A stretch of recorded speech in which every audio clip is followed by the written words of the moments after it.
পাকিস্তান যে কোনো মূল্যে নিজের পানির অধিকার রক্ষা করবে। শেহবাজ শরীফ পাকিস্তানের প্রধানমন্ত্রী তিনি এই কথা বলছেন। এখানে খবরে যেটা বলা হচ্ছে যে কাশ্মীরে পেহেলগাম হামলার পর সিন্ধু পানি চুক্তি বাতিল করেছে ভারত একতরফাভাবে।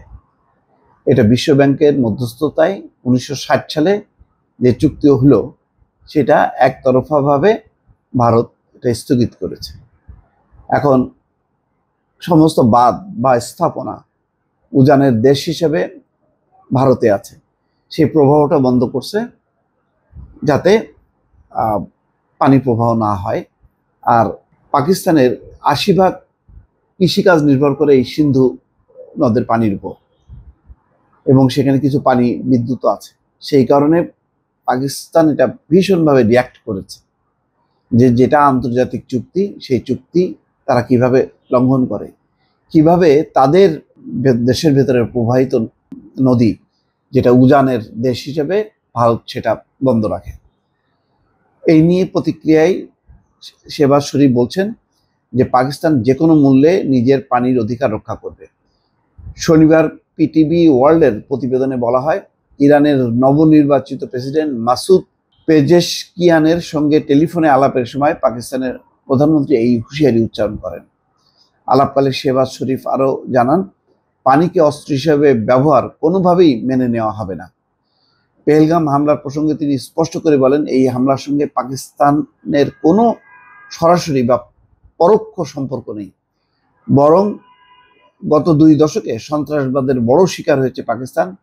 প্রাণ হারিয়েছেন হাজার হাজার মানুষ এবং দেশটি বড় ধরনের অর্থনৈতিক ক্ষতির সম্মুখীন হয়েছে। সন্ত্রাসবাদের বিরুদ্ধে পাকিস্তান দৃঢ় অবস্থান রয়েছে। পেহেলগাম ঘটনার নিরপেক্ষ তদন্তের জন্য প্রস্তুতির কথাও জানান প্রধানমন্ত্রী শেহবাজ। একই সঙ্গে উত্তেজনা কমাতে এবং শান্তি বজায় রাখতে পাকিস্তানের প্রতিশ্রুতির কথা পুনর্ব্যক্ত করেন। তিনি বলেন, পাকিস্তান এই অঞ্চল জুড়ে শান্তি চায় এবং ইরান যদি এই বিষয়ে ভূমিকা রাখতে চায় তবে পাকিস্তান তাকে স্বাগত জানাবে। কাশ্মীর প্রসঙ্গে শেহবাজ শরীফ বলেন, পাকিস্তান সবসময় কাশ্মীরি জনগণের ন্যায্য আত্মনিয়ন্ত্রণের দাবির পাশে থাকবে এবং জাতিসংঘের গৃহীত প্রস্তাবের ভিত্তিতে তাদের সমর্থন দিয়ে যাবে।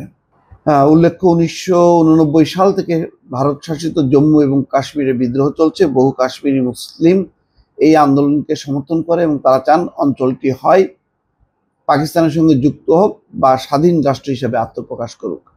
ভারত এই আন্দোলনকে সন্ত্রাসবাদ হিসেবে চিহ্নিত করলেও পাকিস্তানকে বৈধ স্বাধীনতাকামী সংগ্রাম হিসেবে দেখে। এখন এই বিরোধ চলছে বছরের পর বছর। হঠাৎ করে একটি গোষ্ঠী 4 জন সন্ত্রাসী পেহেলগামে পর্যটকদের হত্যা করেছে। তারপর সাথে সাথে 24 ঘন্টা না যাইতেই ভারত এই ঘটনার জন্য সরাসরি পাকিস্তানকে দায়ী করেছে। অথচ পাকিস্তান এখন বলছে যে তারা নিজেরাই সন্ত্রাসবাদের সম্মুখীন। কিছুদিন আগে বেলুচিস্তানে যে একটা এক্সপ্রেস ট্রেন জিম্মি করেছিল, সেই জিম্মি দশা থেকে যাত্রীদেরকে রক্ষা করার জন্য এবং প্রচুর সাধারণ পোশাকে থাকা পাকিস্তানি সৈন্যকে হত্যা করে ওই সন্ত্রাসীরা, তার বিরুদ্ধে লড়াই করেছে। অনেক সন্ত্রাসী ঘটনায় পাকিস্তানের জনগণ হতাহত হয়েছে। এখন ওই ঘটনার ব্যাপারে ভারত কখনো প্রতিক্রিয়া জানায়নি বা নিন্দা করেনি। আজকে পেহেলগামের ঘটনা ঘটলো আর সাথে সাথেই ভারত এটাকে পাকিস্তানের উপর দায় চাপালো না, ওই সন্ত্রাসী সংগঠন তাদের উপর সরাসরি পাকিস্তানকে আক্রমণ করে। মনে হচ্ছে যেন পাকিস্তানি সেনাবাহিনী এই ঘটনা ঘটিয়েছে।